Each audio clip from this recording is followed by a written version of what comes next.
R value is a funny thing. Basically, R Please. value, people think of that as being an energy efficiency thing. It's really a quality control thing.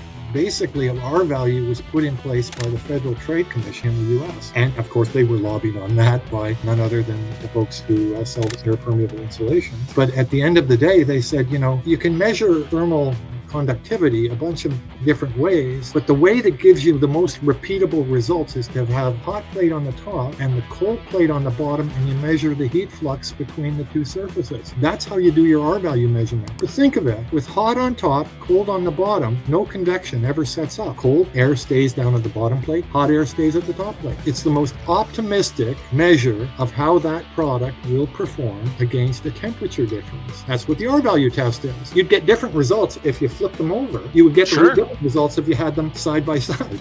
If you go into ASHRAE Handbook of Fundamentals, it basically tells you the multiplication factors for insulation in these various orientations. But people talk about R value as if it's one static thing. Well, if you're a foam product, you could probably make that statement, because honestly, hot and cold, cold and hot, hot and cold, cold and hot, whatever, however you measure it, it's going to be the same, because the cells of the foam are such that it stops air movement. And so effectively, it's going to be pretty similar in all those orientations. It's the other guys that have things that vary. Why it was brought into place by the Federal Trade Commission is they wanted to have something where, manufacturer A is making a claim about their fiberglass and manufacturer B is making a claim about their fiberglass, and they wanted to be able to test the two of them to prove that they're equivalent products. They have the same R value. So R value is a quality control measure. It's not an energy measure. All through our industry, it's been sort of assumed, because it's been in place for 50 years, that is the de facto measurement of energy performance. It's nonsense. It is nonsense, and I want it gone. I'm 47 years old. Before I hang my spurs up, I would like to get some people together that will help challenge this thing, because it seems ludicrous to me that we are using basically typewriter technology to still measure something in an iPad type world. I don't understand why we put up with this.